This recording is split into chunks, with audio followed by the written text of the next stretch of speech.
Can you actually achieve transparency? We talk about blockchain. How far away are we from getting to an acceptable level, I suppose, is number one. And can we actually achieve transparency as a whole, do you think, as an industry? Just very quickly on that point, I think the problem at the moment is that the industry has grown up in an untransparent way, and therefore transitioning to transparency is going to be a long, hard road. Yes. Because in order to achieve that, everyone has to go transparent, and that's going to be a long, hard road. Well, and so just the other point is that this isn't just about digital. I know you talked about the IAB just now. It starts way above that. That's right. This covers the whole industry and always has done. So even if you start to make progress in the digital world, you can't just leave it there. You have to look at the whole thing. And the reality is, those that are screaming the most about the issue which is the brands. Mark Pritchard went out and made a pretty bold statement. I was on the client side myself. We created this issue. Because we said we're going to drive your rates down to our agency partners. They then push down on the inventory providers. And it's great now that they want to solve it, but brands and agencies also need to take some responsibility for the fact that they created this animal. Mm-hmm. And it's positive that most are acknowledging that and are willing to work together to find a way to solve it. And the technologies have got a big part to play here. They're the ones that are collecting this supply. They have access to all the inventory. If something comes through to them that is unrecognized or hidden or is a network, so a URL comes to buy, but it's actually a network of 1,000 URLs, that's non-transparent. I don't know what I'm buying. That shouldn't be allowed. And we're in a weird place where this is arguably the most trackable medium of marketing, where you can pixel and you can track almost every single impression, but we're still talking about not being able to track it, which is crazy. And 2 points I thought that came out of the conversation there is one about structure and team structures within companies and being able to cope with this new world, and also the fact that actually you're absolutely right, Nick, in that it has to be across the whole piece and not just digital. Digital almost has acted as an amplifier, I suppose. And are we in danger of forgetting, we talk about transparency and we do happen to move into that digital space when we talk about it. Are we forgetting about the fact that you need transparency on everything else as an industry? And is that a danger for us? I think it is a danger because the discourse always goes towards digital, and that could distract from the bigger picture. Yeah. So, and if you look at because we wrote the guidelines for the ANA last year that followed on from the K2 intelligence report, and those guidelines don't specify digital, non-digital. They just talk about how you achieve transparency in your operations as an advertiser.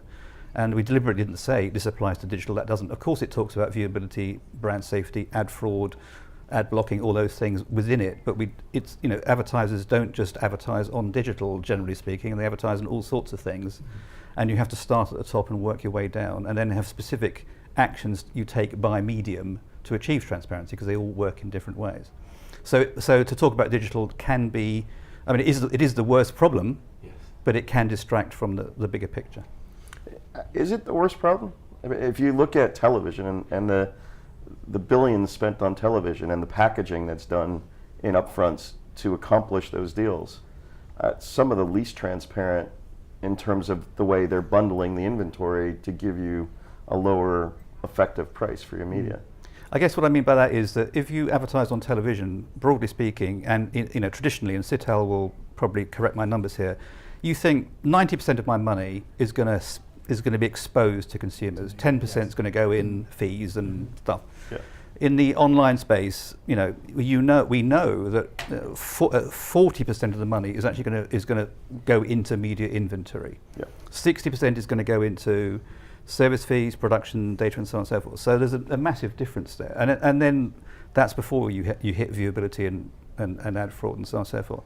And we did a study in the US recently with AdFin, and that showed that 40% of the money in disclosed deals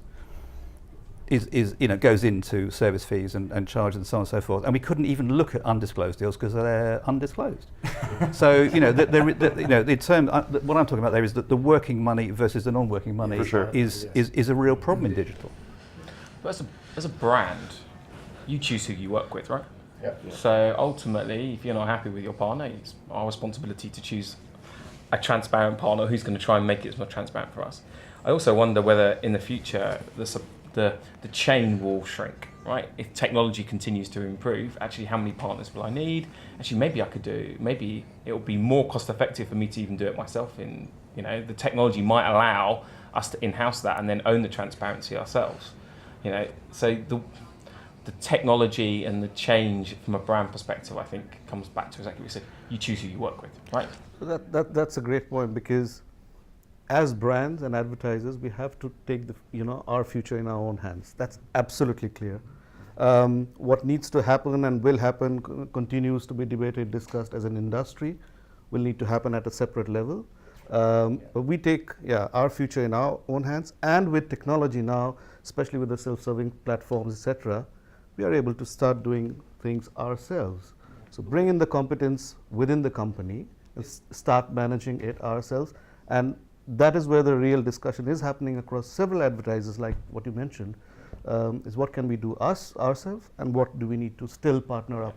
But that's not a conversation about transparency, because the agency can still give you absolutely everything, can tell you everything in the chain. Yeah. So that's a very different conversation to owning the tech versus being transparent with your partners.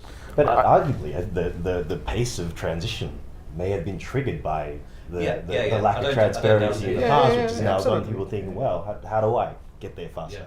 And don't be fooled that just because you're white labeling a DSP or using a self-service tool from one of the leading DSPs that you're transparent. I mean, I've worked at one of those top DSPs, and one of their biggest margins is data, and it's not fully transparent. You'd be surprised what you're actually getting, what the markups are. No, I'm not saying that it's between today and tomorrow things will change. Sure. It's a continuous process of improvement, and if you're seeing the improvement from day one to day two, I believe we as advertisers at least are in a space where we can be comfortable that we are driving more value for the investments that my company is making to engage with those consumers. And that's the biggest change in the last 12 months, I think, is the level of awareness amongst client companies now that they absolutely do have to manage and control this process. Yeah.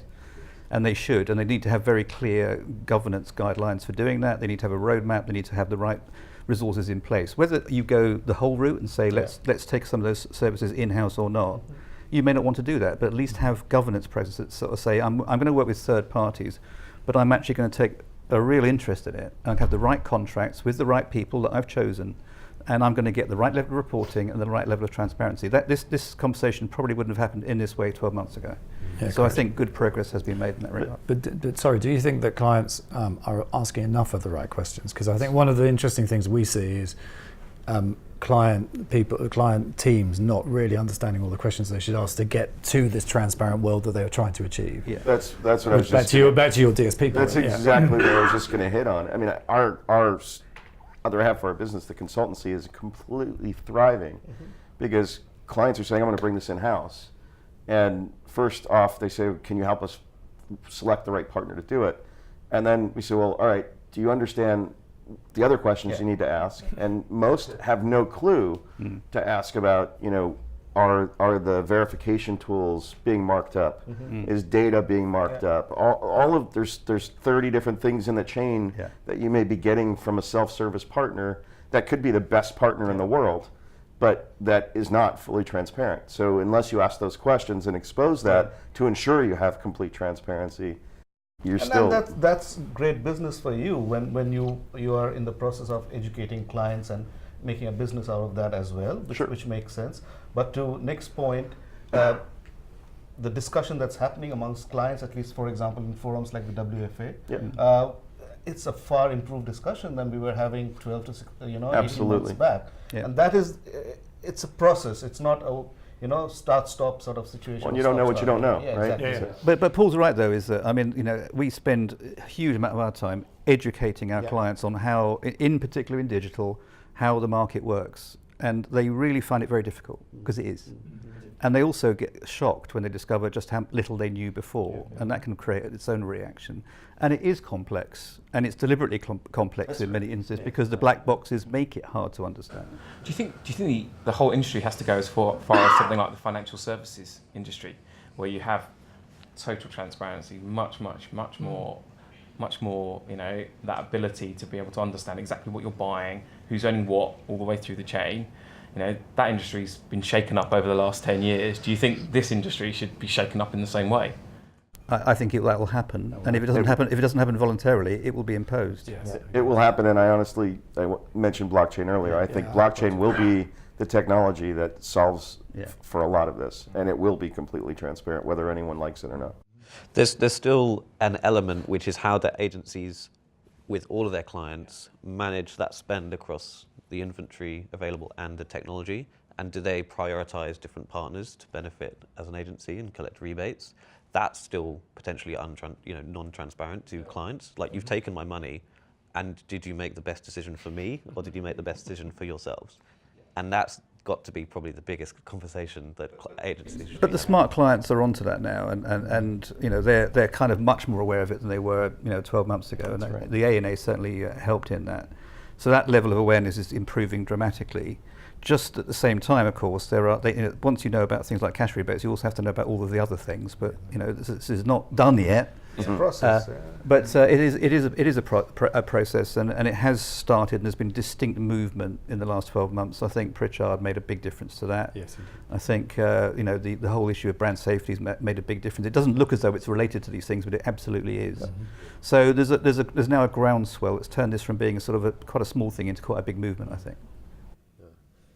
And a couple of points that came out of that, Paul. One was about the technology being transparent from the start. How do you ensure that from a technology perspective, you're starting that process? Well, I mean, the interesting thing about my company is it was built by a bunch of people outside of advertising, so that's probably why it started off being transparent, because they didn't understand the way otherwise. So, and actually you can do it, but it's quite challenging, because ultimately you have to optimize to slightly different way, perhaps, in terms of where you operate your campaigns. I mean, I think the big problem with digital is everyone's obsessed by the small percentage of people who click on an ad, and we've developed technology around that, which is basically being, footballers hanging around the goal and just waiting to kick in and take credit for it, and not do the bit in the middle. And that's encouraged, I think, some of the types of technologies, and therefore the lack of transparency that goes with it. So we provide log files. If someone wants a log file of every single ad they bought, they can have one from us. And there's no reason why other platforms can't do that. But the trouble is, if they provide that, then potentially it opens up a whole load of other questions about how they got to where they got to.